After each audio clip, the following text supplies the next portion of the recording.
Morgan McKnight, Hello. what is happening? How are you? Thank you for having me.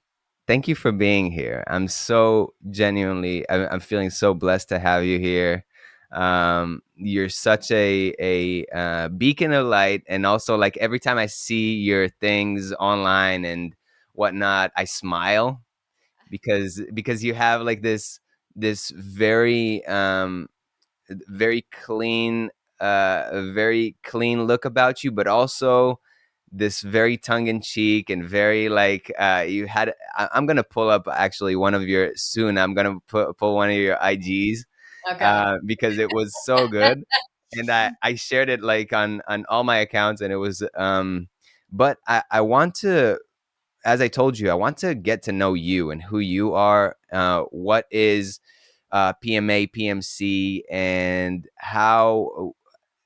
What is your trajectory till now? And when did you start loving music? How'd you grow up? All this kind of stuff. Just like free shoot and don't be cognizant of my time, as they say. Okay. Let's I'm go. ready. I'm Yeah. ready. Okay, well, what's the first question? Well, like, Just start from the beginning? yeah, just start from the beginning. Okay. Which beginning?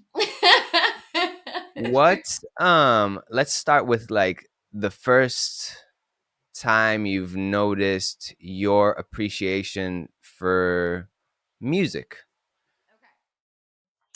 Yeah. So, man, that was a long time ago. I've loved music forever. For as long as I can remember, I thought for the longest time that I was going to be a performer. I used to have like backyard concerts at my mom's house, and really thought that that was like the trajectory for me growing up. But I also played sports, so I ended up being a little bit better, a lot better, a lot better at sports than I was at like the making of the music and kind of the creative aspect of the music.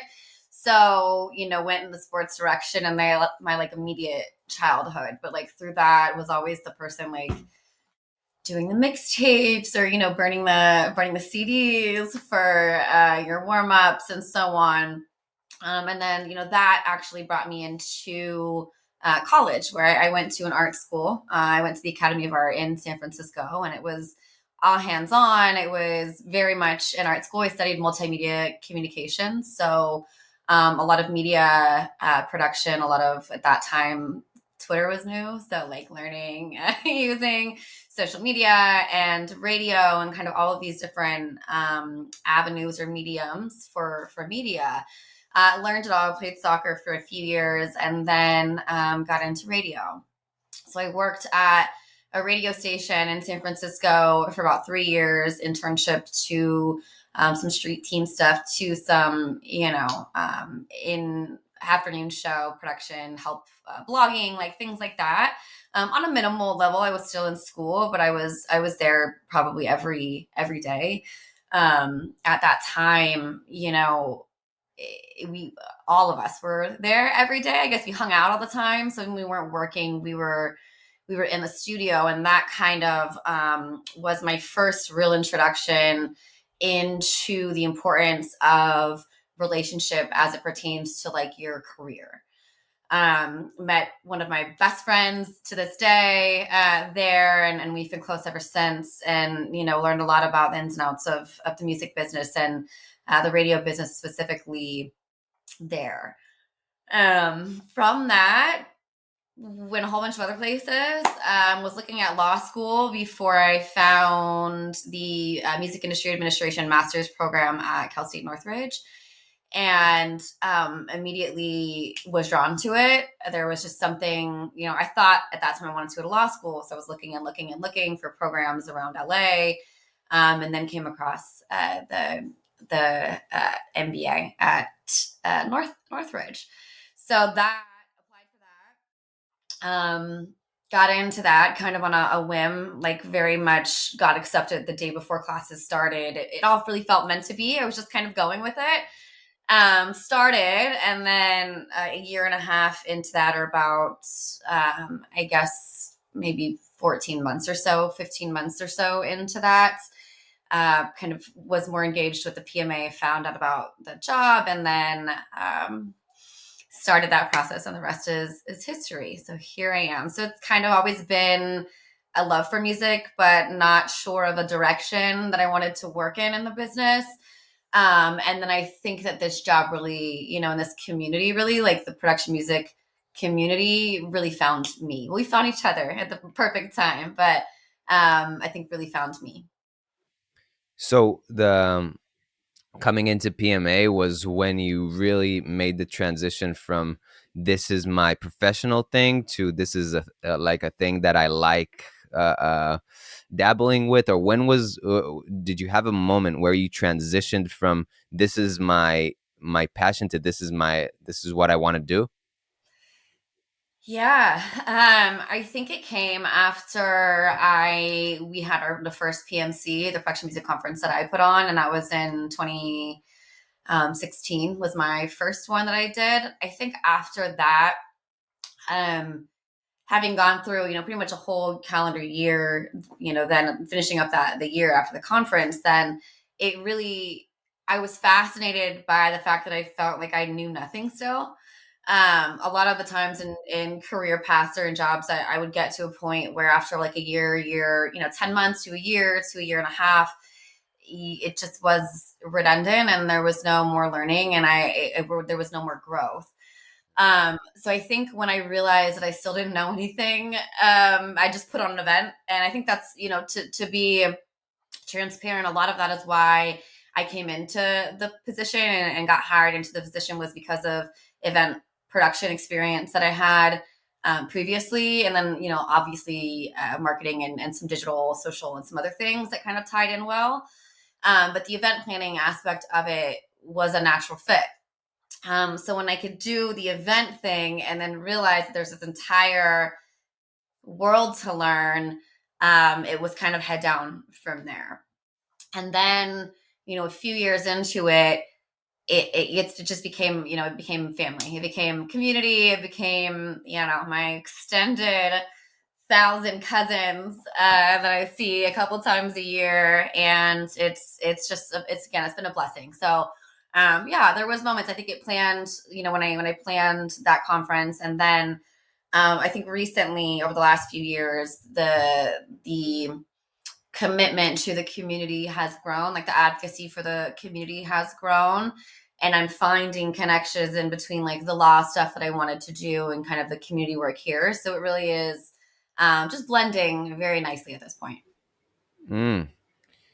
So I mean, yeah, you're touching so many things. I want to actually That's I why I want to said, take where do you want me to start? I've been no, there's I so many love it. segments That's of my that's the treat.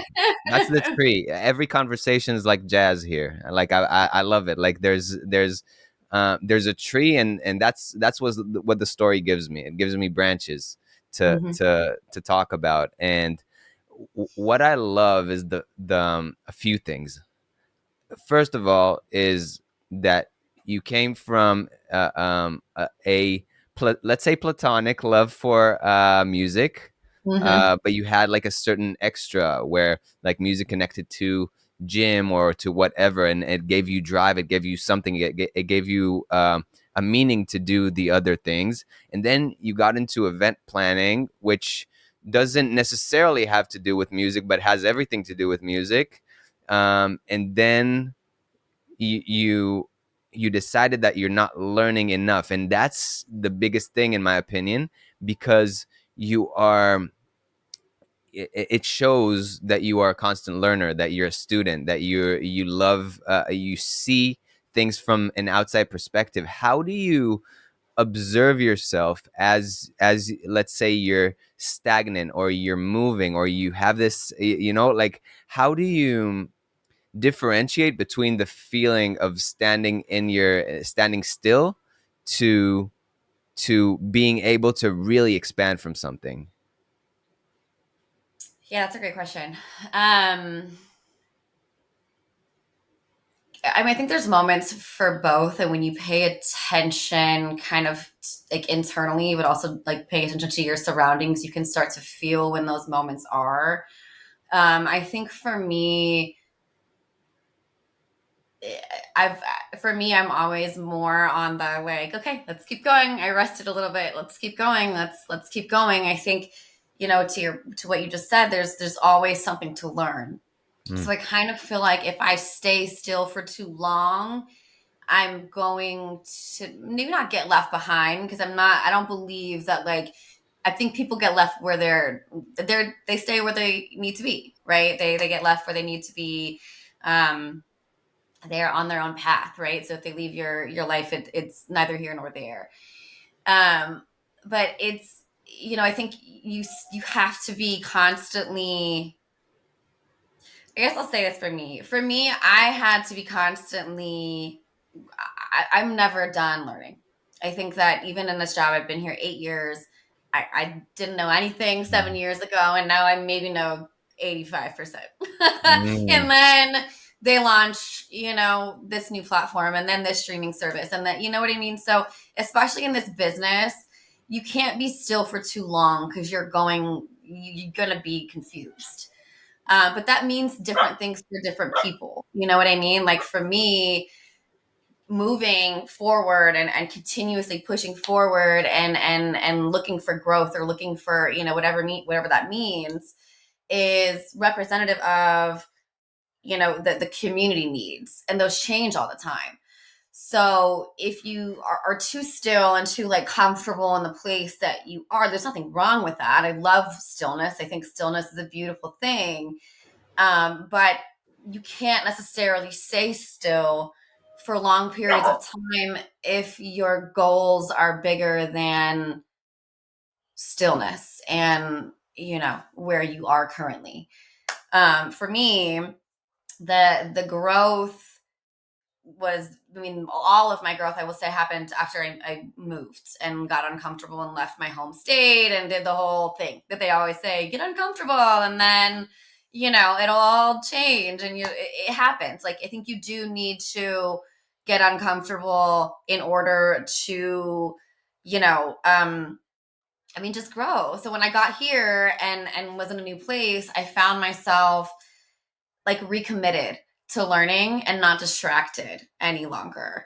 So I think it's, again, it's hard. I don't know when you should push forward and when you should stay still. I'm still figuring that out myself. But again, for me, like, really listening to myself has helped me, and you know, write my goals down if that's what I want to do in 5 years, kind of set these ambiguous timelines and sometimes hard timelines for yourself, so that it's just kind of marinating and, like, happening for you. And then when you need to be still, I feel like the universe will tell you to be still, and then you'll be relaxed and you can keep pushing. But again, that depends on everybody's, like, space of comfortability and what their goals are for themselves. mm. So yeah, that's a huge. Again, there's so much there. But was okay. Let me reverse. Was there a point where you felt like this is where you had to pivot in order to become where you're at today? Yeah, I feel like I've pivoted. I feel like I've pivoted 100 times Dude, in life, but at the same time, I don't know that it was ever off internet. course, if that makes sense. But You yeah, got no, you got cut off. oh no. Yeah, yeah, it's all good. I said, yeah, and I've pivoted a bunch of times in my life. Mainly, well, there's tons of different, like, variations of pivots, but, like, career wise, I think when I pivoted it back into school, when I went Mm, back into school, I think that was probably the point of my life that sent me down, the real music business career yeah, path. And that was a pivot. That was, I was working full time and grad school nights and weekends. So it was certainly a couple years of hard work. But then, yeah, I mean, it definitely, that making that decision was something that certainly changed my life. I love it. Yeah, the constantly moving part of it, where we are. constantly evolving and moving towards something. And you said also about something that really hit home for me. It's like basically what I perceived it as is you're always by yourself. You're always alone. You have to to understand that in the end of the day you make your own decisions, whether you have your biggest community or whether you're on your own. In the end of the day, you are the driver of all these important decisions, life decisions, whatever decisions, go to the gym decisions. And yeah, that's a huge thing, because I feel like I was there where I was like, I have to have this mentor, I have to have this person, I have to have these friends, I have to, these things will make me something. And then it's completely not true, because the person who drives this train is me. Yeah. And I choose how much load to take on. So I love this on so many levels. And yeah, this brings me to the next area. This part of your life, these last seven years have been PMA, right? Yep. So what is PMA, and what our listeners are mainly composers and people who are either seasoned in the sync biz, or they are just putting the tip of their toes in the water. So, what is PMA, and what is it for? What is it here for? Yeah, it's the Production Music Association. It's a nonprofit group or a trade group representative of essentially the entire production music industry. So that is publishers and composers, also tech service partners that have clients in the space, PROs, um, so on and so forth. Clients, music soups, kind of everybody in that kind of that community of production music specifically. So production music also meaning like very very specifically like the library space. So as Roy, and I'm sure some of your listeners, maybe not all, know that there's so many ways to accomplish the same goal. There's so many ways to get your music into media, and production music libraries, the production music space is just one of those ways. So we focus very much, we hone in on that particular area in order to like maximize, right, maximize for our community. So publishers, composers, the industry or the association's been around since 1997 as predominantly a publisher organization that has since grown into, again, a full representation of the production music community. So we do, a ton, are we basically operate under three pillars. It's education, it's advocacy, and it's community. So everything that we do intertwines with at least two of those pillars, and most of them cover all three.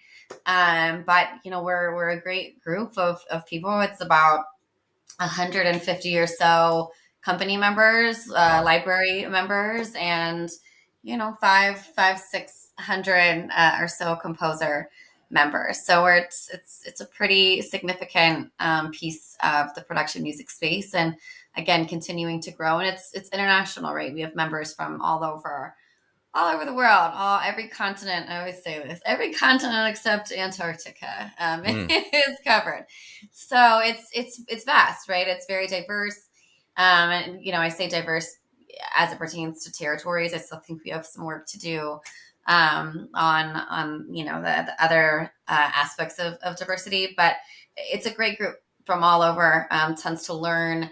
There's lots of, if we think that the US sync market is interesting or confusing, or there's a lot to it, add every country into that, and it just complicates it a little bit. But it's mm, fun. It's a great group. We do a conference every year. We do multiple events, virtual and in person, throughout the year. But the biggest one is our conference, which is 700 to 800 people, again, from every territory, pretty much every continent except Antarctica, pretty much. And it's a great time. It's 3 days, and it's just a really really positive and impactful. It's an impactful event. So, and that's, I'm biased. I've been doing it, but also I've seen the deals that come out of it. So it's not without merit. That mm, it's there's a lot that happens there. So it's a good time. mm. Yeah, you've touched on something. We'll touch the PMC. I'm coming. So you got a representative from Bali, and I'm uh, so excited. and shout out to Antarctica. If there's somebody listening from Antarctica, show yourself. Like they want to have you there. They want to have If you there. you They, know the skills can come, I there's don't a chip mind on there's a chip on Morgan's shoulder. You can hear it in her voice. trying to get I, someone that lives in there. I don't even think. um, but when you were talking about the sync industry in the states versus the world, what do you refer to? Yeah, so the U.S. is a what they like to call free market. So the negotiations are different. There are certain things that libraries can do, or maybe not just libraries, like publishers. There are certain things that can happen in the U.S. as it pertains to broadcast or like streaming or the deals in between publisher and broadcast company and or the deals between publisher and composer. As you know, in the US, we have ASCAP, BMI, and CSAC as our three main PROs. Um, it's not common to have three PROs. We're the only country that has multiple PROs representing the same space. So it's things like that. The policies are different. The trade policies are different. The IP policies are different. So copyright protections.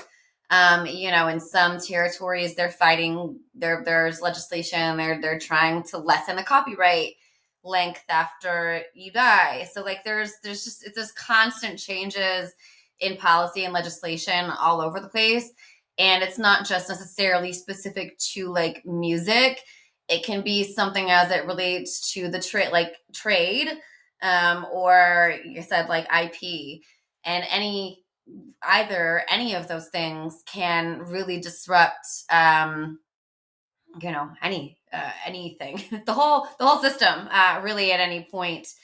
But thankfully, this is why there are collaborative groups, copyright groups, and so on that work on behalf of this stuff all over the world. But yeah, I mean, library wise, it's deals, it's splits, it's maybe for example, the U.S. There's no mechanical broadcast royalties for U.S., but there is for other territories. So just things like that are nuances.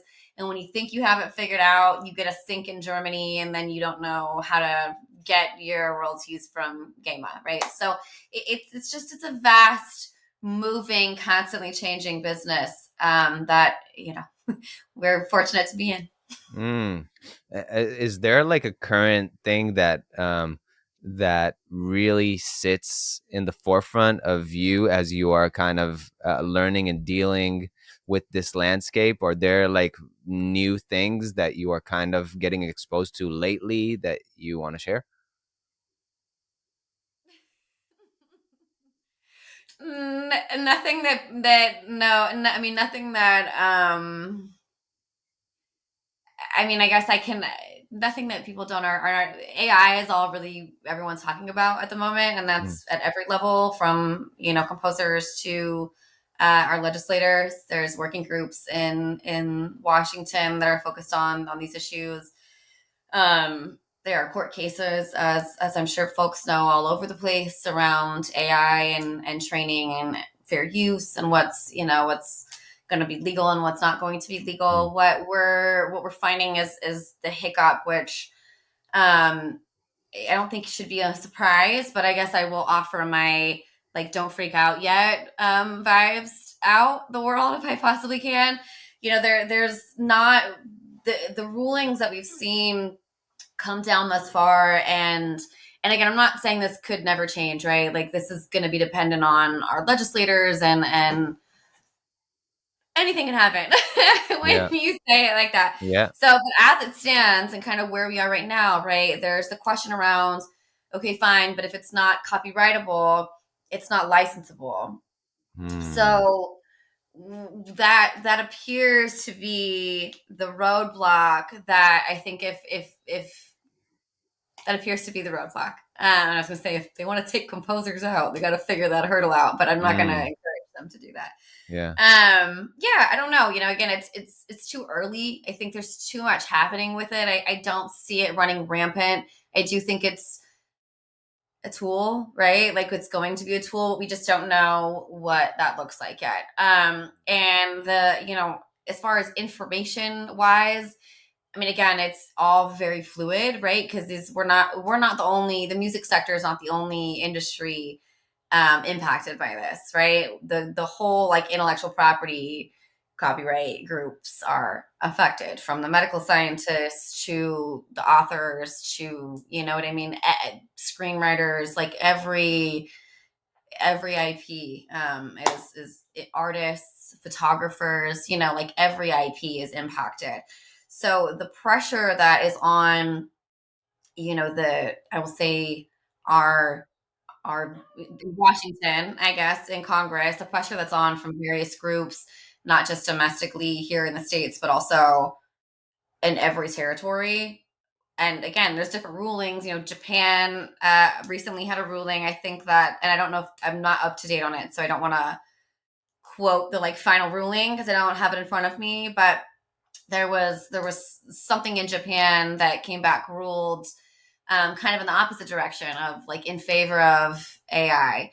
So it's too fluid to like freak out about. And I will say, I guess if it's reassurance, I hope it is. I don't think that this career path is going to go away. And it's not as scary, I think, as we think it. It's just not, I don't think it's as scary yet to warrant like freaking out. Mm. But Yeah. everything could Yeah. change. You never know. Interesting. Like, yeah, because I know that a lot. I mean, quite a few libraries. There's a lot of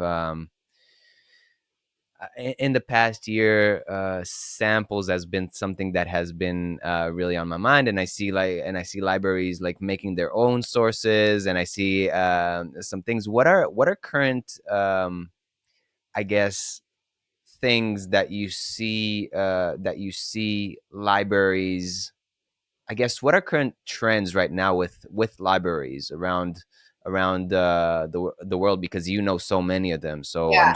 I'm just gonna put out a general question and see where it goes. See where it goes.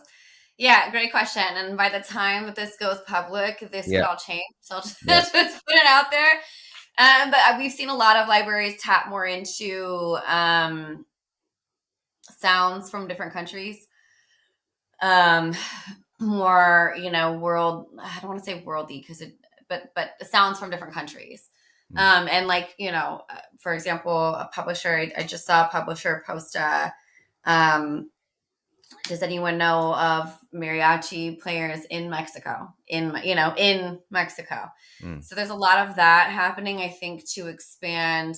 And I feel like this happened because of streaming.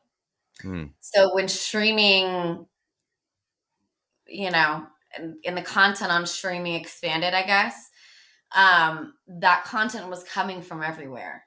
So the opportunity for variations of sounds that maybe, like an APM maybe only had, this is not the case, but maybe only yeah, had like yeah. ESPN in the States. And then the Mm, ESPN was, you know what I mean? So there's different sounds. So whereas now, like the Netflix, when they released this, a documentary or a movie worldwide that was literally made in like Indonesia or somewhere like that, right? And then they're doing the music after the fact. Sometimes they need filler, you know what I mean? So I think that the world, like the authentic instrumentation from different territories has been wildly popular. mm, Um, there's like a push for like lo-fi, relaxed, chill music. Again, I think as a not I think again as a product of streaming and playlisting. But as far as like the music itself goes, like the styles of music outside of, like I said, the authentic, authenticity of the instrumentation kind of on a more like global scale. mm, I mean, I'm still hearing like a lot of everything. And it depends, right? It depends, what network we're talking about. Certain networks sound a lot of like they sonically sound alike all day, Mm, right? mm, Some have variations. Most of them sound pretty similar. You can start to tell, right? Well, when you are in it for long enough, you can start to tell like where you think the sounds are coming from. But yeah, I mean, the genres and like the styles of music, trend wise, still all over the place. I guess I would say the quality right now, I feel like, is the trend. And I don't mm, think it's a trend. It should be a thing, but like it's become mm. the talking point of like what we're doing. Oh yeah. Oh yeah. I love that. I love that you're saying that because this is it's definitely a transition that I also see. So I love the fact that you're saying that, and I actually like the fact that it's going that way, and that people are shooting for more quality over quantity kind of thing, kind of model, Yeah. because it gives a lot more people an opportunity to be really great at what they do and actually stick out. Um, so I actually really appreciate what you're talking to here. Is there a mistake that you constantly see composers doing, that you would like to bring up?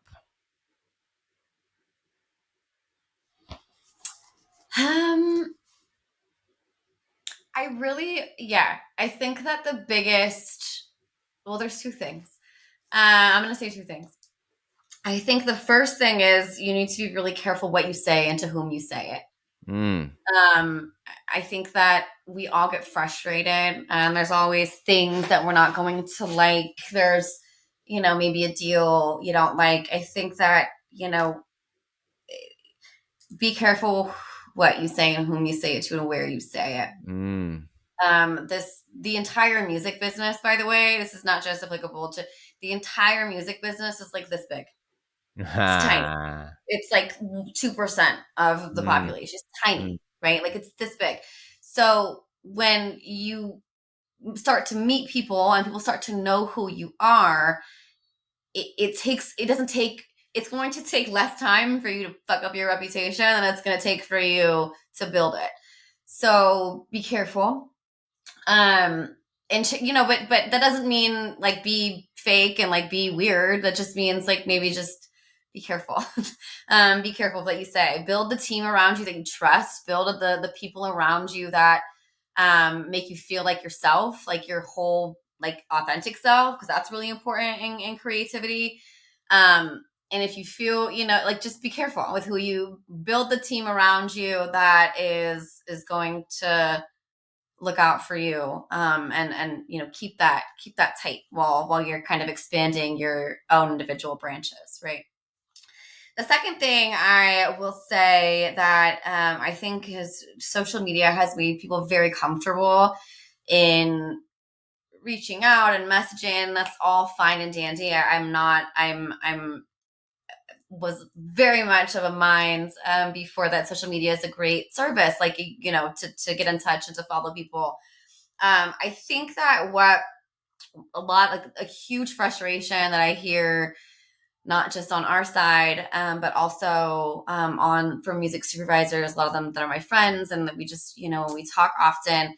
The the approach that people like message with is sometimes like very off-putting. So like if you're reaching out to me and I don't know you, and I'm a music supervisor, so I actually have a need, right, to be pitched. And it's like informal, and you absolutely need this. I'm the best out there at this. Like the entitlement that comes through in messages, like that is a turnoff. Um, the lack of doing your homework, like very simple. And I people still like, I still, will answer the simplest questions and it's no problem. But the simplest things, like people will message me or email me and say, here's my music for your next project.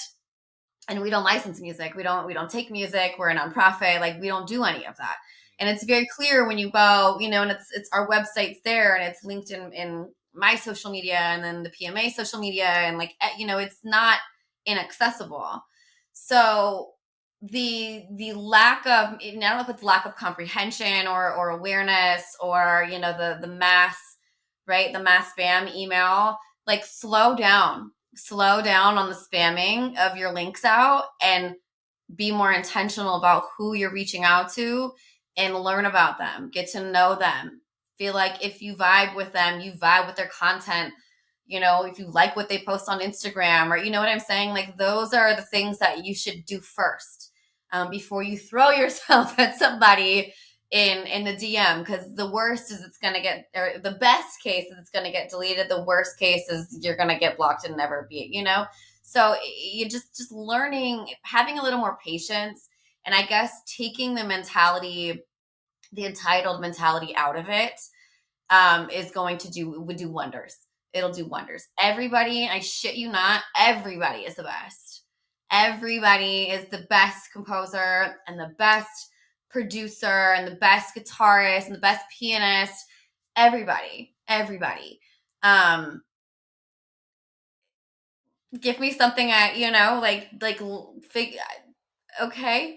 what do I and? So make it relatable. Like, I always say this when I talk to new composers. You are a human being, be a human being. Treat human beings the same way that you need to treat, like, this is no different. This is a partnership. This is a long game. This is the long-term industry. You are not here to make a transaction and go on your way. You are here to make relationships, and you will have to have that relationship for what, like a minimum of a year, but truly like a minimum of 3 years, because if you want to see royalties from them, you're going to need to, like, you know, stay in touch a little bit. So it's long. You can't just say thank you very much, pleasure doing business with you, I'm on to the next. Like, no, it's a nourishment, it's a building, it's a relationship type of thing. So, slowing down in your outreach and really being more intentional about who you're reaching out to and why, and you're going to yield more results quicker than spamming your link out to thousands of people. Let that sink. Coach. I'm letting it sink. Yeah. I already did a bunch of that. You saw it, but it brings me to something that you wrote on your socials. I have it in front of me. But this came up to me in the perfect time. So this is somebody hit me up and he saw what I'm up to, and I'm not shy that I've done things with the biggest publishers like BMG, whatever, Universal. Um, but I don't use that as my flex. It's like in my profile, it's there, a portfolio. If you want to see it, it's there. Um, but somebody hits me up and goes, "Hey, I'm this and that, and you're really cool, and I heard that you get paid to work, like that you ask for payment to work. Well, I'm this dude and I'm so great, and I'm like, and literally like with this tone that is in the end of it, he said, okay, now I'm stopping the flex, like again, like this a little bit of a tongue-in-cheek approach to it, but basically telling me why he doesn't want to pay me for my work. And then I see it hit me right there and there, then and there. Unfortunately, I can't take on any unpaid work to help you make money at this time. Thanks for thinking of me, though. That's I it's just like this is so amazing. It was so amazing to me, and I would love to know where it meets you in this space that we are in. Yeah. Well, this is a funny story because that actually was definitely unrelated to our business specifically, but I do want to tell the story because I think it's really important.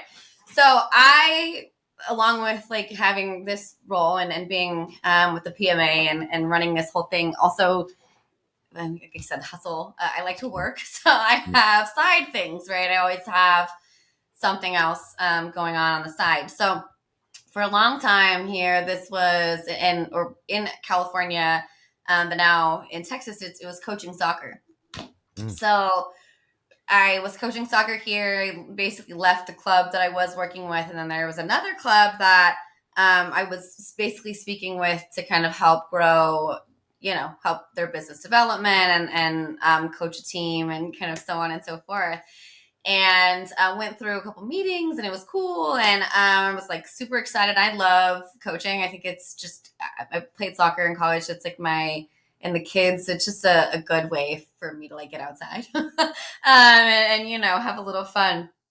So throughout the communication, I was told then one day, like one morning, I got a text that was like, tryouts are tonight, be here at X time. This is this, and this is this, and this is that.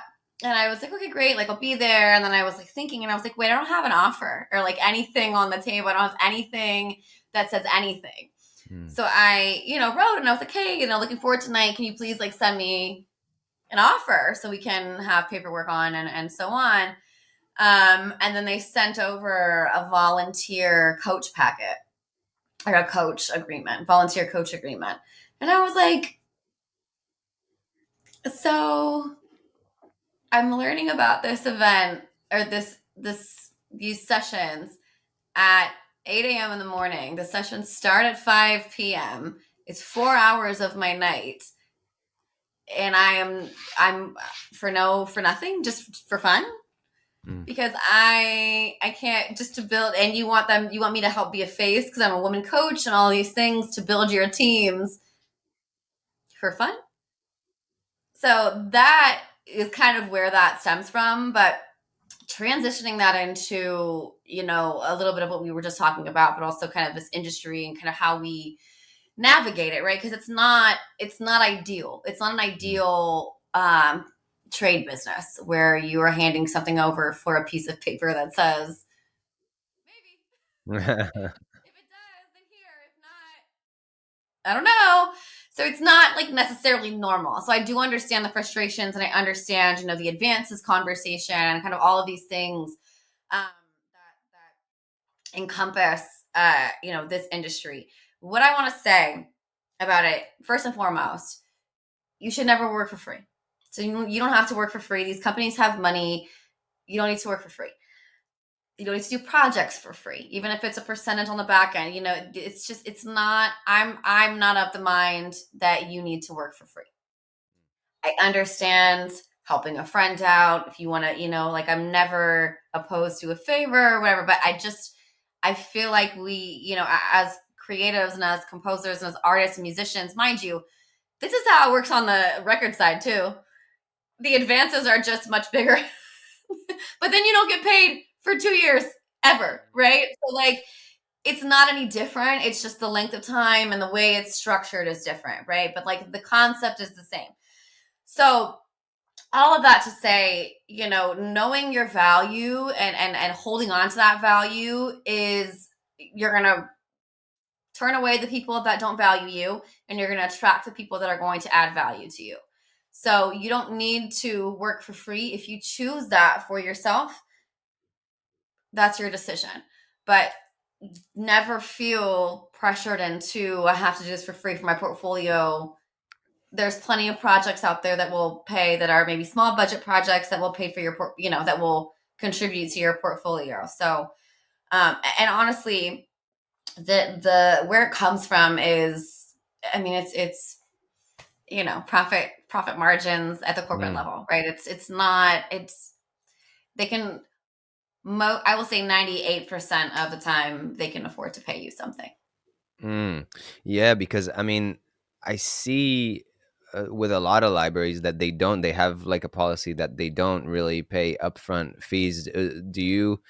Do you think that it's worth pushing it for, like, let's say, yeah, I mean, like, even smaller publishers? Would you say that as an artist, it is it's actually a good thing to say, hey guys, like, this is great that y'all are a small publisher or whatnot, or whatever publisher, like, like, I'm just gonna say trailer houses a lot of the times, yeah, there's like a huge fee if you get the trailer, but if not, your track just sits there, collects dust.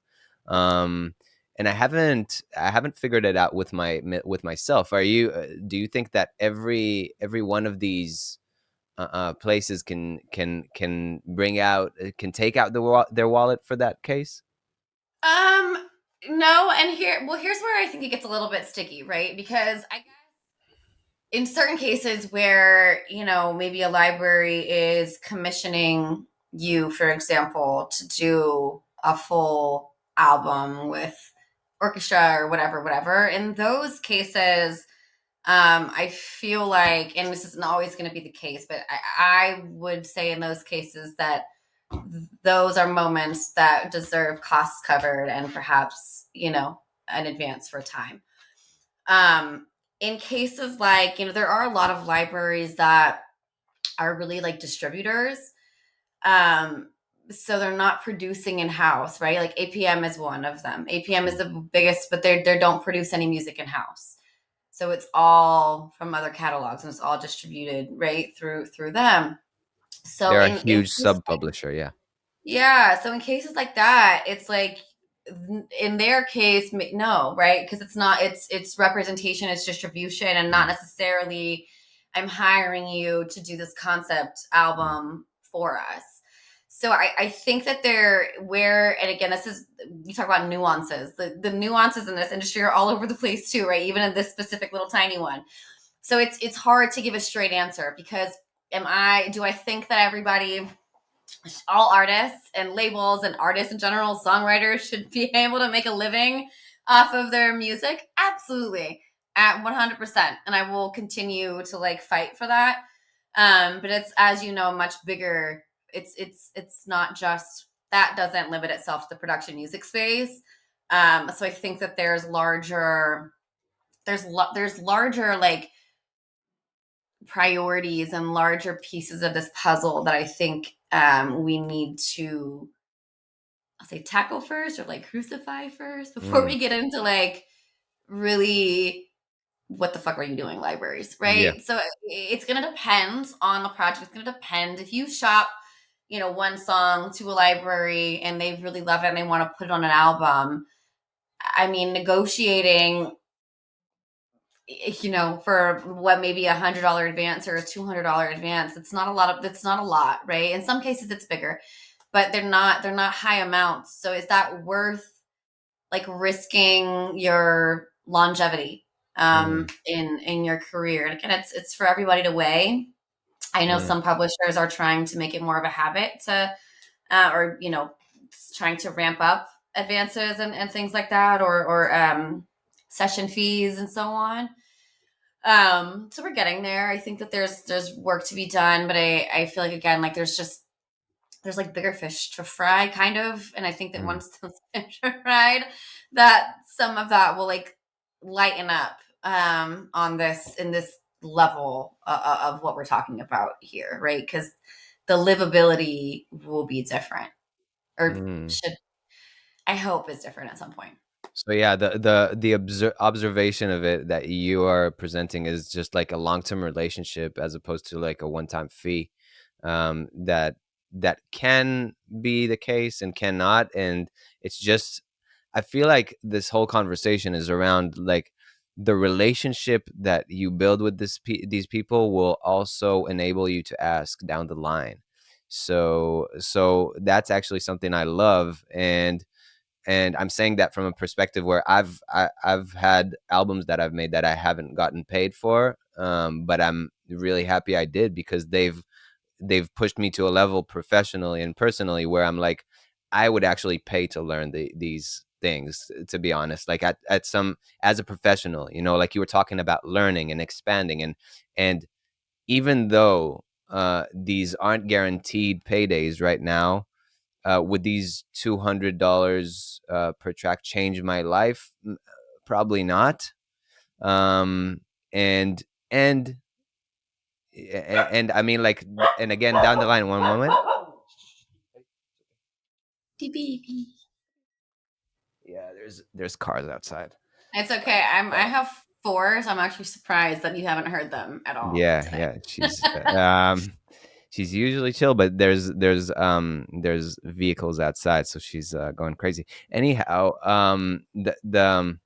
the way that I see it is, again, like, this is all a long term thing, and and and pushing too hard for something too soon is something I've done. Like, it's a mistake. I've burned bridges, and I had to recover myself from some really good collaborations that went out the window because I wasn't able to barge. But but as well as sometimes I wasn't able to barge, and that's and I stand my ground on it, and that's cool. Yeah. And these are the relationships that I think that what I'm taking from this interview is the biggest thing is I not barging is all right if it is for the sake of a relationship. If you feel that something is off, if you feel that something is out of your scope, out of your, you have a feeling in your body, like you were Mhm. saying, there's an itch, there's something that doesn't feel right, like a person that's super shady, like the story that you were saying, it's like it shows who people are when they send you, like, and by the way, you're coming for free. It shows a certain level of unappreciation to I don't know if it's a word, but unappreciation to your not appreciating your valuable time and what you are doing, and that's a red flag to me. You know what I mean? Yes, um but I think, and I want to just be super clear. I think that yeah, yeah. goes for every single human being that you encounter, right? Uh-huh. Like, we're talking about the human to human interaction. So, yes, I value my time, as I'm sure you value your time, as I'm sure, the next person values their time. So, in every relationship and situation that you're in, it's a respectful approach of, hey, if how would you like to be asked something? Like, Hmm. try to think about the other side of things when you're pitching, Hmm. or when you're reaching out. Like, just some of the LinkedIn things I get. It's like, what goes through people's minds? Like, Mm, I agree. again, just slow down. Like, be more intentional about your relationships and how that seeps into your career, but then also how that career, like, amplifies your relationships, Yeah. right? Like, it should kind of ebb and flow together.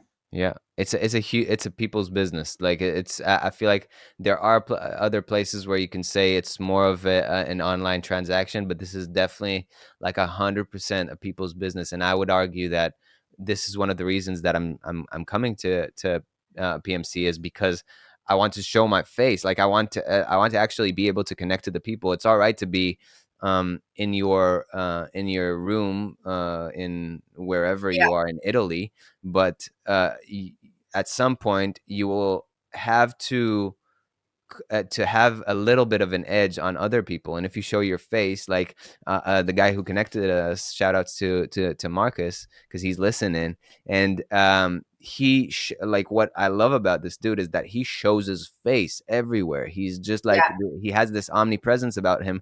And what I'm leading to is, this is a people's business. This is, you can't just send me a template that goes like, um want new production for your something that you don't even know what I do. I produce myself, so I don't need your production, thank you. So, but the thing is, it just it comes across as very lazy, especially these days. I used to do this. I used to do the template, the bombing, the all this kind of things. And I'm telling you, like, this shit doesn't work. So if you're sending me a message, if you're sending Morgan a message, let's start from the both of us. Like, start by doing a little bit of, now, I like dogs. Talk to me about yeah. dogs. Like, now, Morgan has 4 dogs. Shit. I want to know Too what. Yeah, I want to know what. I'm gonna scroll your Instagram until I find all 4 of them. Um, but I uh, but like, the thing is, I feel like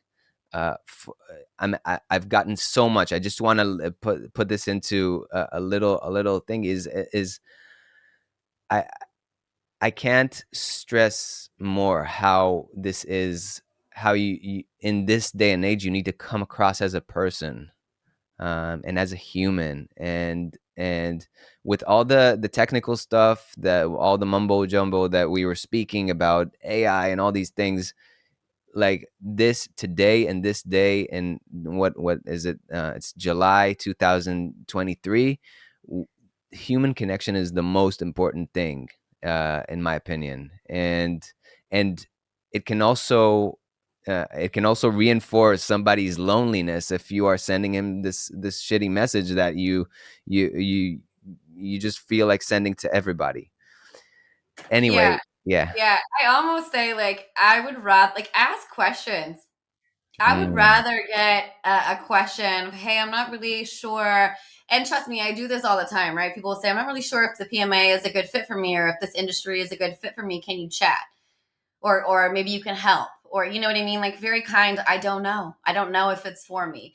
In yeah. the ask questions, because in those situations I'm like, a, happy to help, b, like it's part of my job, but c, like super happy to help. Like I love to help people find their lanes, and there's plenty of people like me out there that want to do that for you, especially in our community, right? Like Mm, I love the production music community because I kid you not, it's just the kindest, most collaboratively competitive industry you will ever be a part of.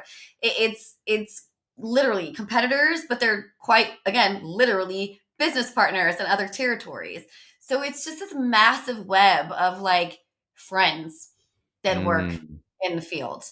And it's just a phenomenal feeling to like know that people are there to help you. But if you come in presenting yourself like you got it down and you got it, it's it's hard to believe. It's not believable, right? Like because mm, I don't have it all together. My bosses don't have it all together. Like we talk about it all the time. We're still learning. We talk about, how to manage global licensing in the streaming age. And guess what? Nobody knows how to do it. No one mm, knows. All these things that change. And that was, these are examples of like things we've experienced as an industry, to say again that it's always changing. So to approach it as if you got it is not the right way to approach it. You can think you have it all you want, and I encourage that. Please feel that in your being. Know that you got it. Know that you are that girl or that guy. Like, feel it. Love that for you. But when you're approaching a human being, assume that that person you're talking to is also that guy and that girl. So mm, it's, like be like keep everybody at the level playing field, and it's that the age old, like treat the janitor the same way you treat the CEO, right? Like it's the age old whatever of be a human being. And not every human being, no human being is ever entitled to something because they feel like they are. mm. Um, so that's what I would say. Wow, that's a huge thing, and that's an amazing place to leave the conversation, in my opinion. Where can people connect with you and connect with what you do, and with uh, PMA and the PMC and all that? Yeah, absolutely. So the PMA website is pmamusic.com. There you will find all the information about the conference, as well as like our membership. We have composer membership options that include like demo derby listening sessions once a quarter virtually, and monthly networking sessions for members monthly, and a whole bunch of other elements that help kind of facilitate this human to human connection that we've been talking about all day. Hmm. So really all about like trying to put faces in front of faces, and just essentially the goal and the mission of the PMA is to advance the value of production music. So I can't do that by myself. You can't do that by yourself. We all have to do that together. So having these kind of collective conversations is really been a fun and rewarding experience for us, and kind of the whole industry, to help the whole industry grow and maintain value. So the PMA Music, pmamusic.com. Our Instagram and like all of our socials for the PMA are at the PMA Music. And then my personal Instagram is just at Morgan McKnight. And then Roy has my permission to share my email address to anybody that reaches out and may want to learn a little bit more and connect with me. Roy can do so. Amazing. Yeah, you'll have all that in the show notes. Thank you so much for coming on, Morgan. Thank you. It was so fun. Thanks for having me.